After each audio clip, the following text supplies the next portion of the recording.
This pump was made in 1924, and it sold for $105 new, and now today you can't even buy parts for it for that. But I bought some property out there.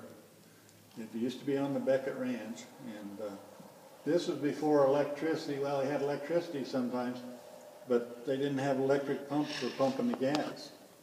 So they pumped this handle back and forth and pumped it up, and then they gravity fed it into the cars because they didn't have gas pumps or electric gas pumps back then. It was all by hand. And this is a book that I've done on it, and it shows a picture of it before and after. But no, I got fascinated with it, and so I decided I had to have one someday. And when I bought some property out there, Leon Pedenas owned the property, and he was a buddy of mine in school, and I asked him what he was going to do with this old pump. It was laying over there by a shed, and he told me I could have it. So I went and got it, and I left it lay around for 15 or 20 years, I guess. And one of the neighbor boys over there, man that I went to school with, had the glass off of it because the glass wasn't there at that time.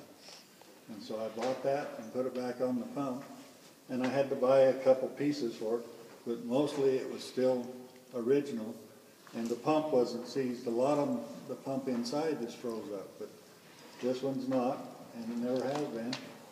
And so I just did it, and then Dan and them asked me to, if I wanted to donate to his program here on the Victory Highway, because that's the way the pumps used to be. This happens to be a Wayne pump, and there are several different versions. This is a 515. It was one of the first ones that came out. And that tag down here says a patent pending. They hadn't even got a patent on it at the time, but they were already producing them. And so, but 1924, you know, gas was pretty cheap too. It's not that way no more. 10-gallon tanks in them anyway. And most people only bought it a gallon or so at a time because there wasn't that many cars. They were still using a lot of horse and buggies in this country. This is one of the few towns in the United States that they changed the name of the street going through town. This Victory Highway ran from New York to San Francisco, and it was done because of the World War I veterans. That's why they named it the Victory Highway. And a few years back, we went over some of it out in Sunbeam, and it's dirt road now, still, because they've changed the highway, but it's still part of the Victory Highway, and it runs from one coast to the other. What did the pumping? And some of the pumps pumped one direction, and this one happens to actually pump in both directions.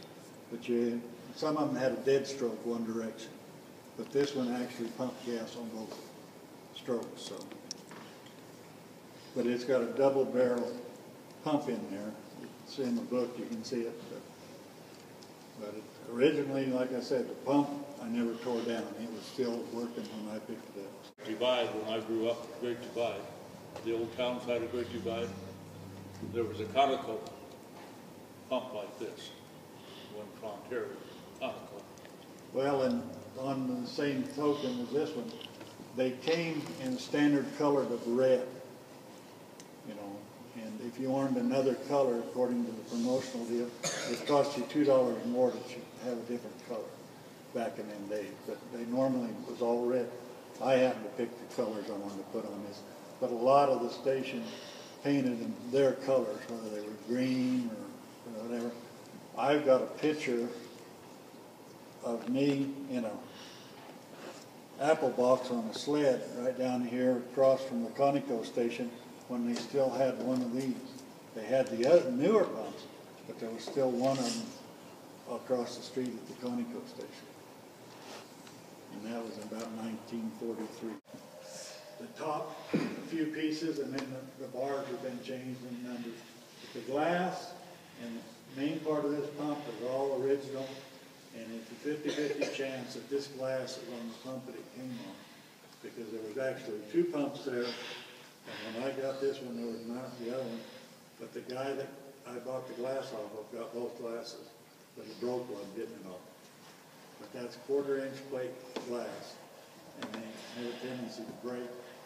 And a lot of them you see nowadays in the museums and what have you, have plexiglass in them. Because you can get the plexiglass cylinder, but you can't buy the glass cylinder.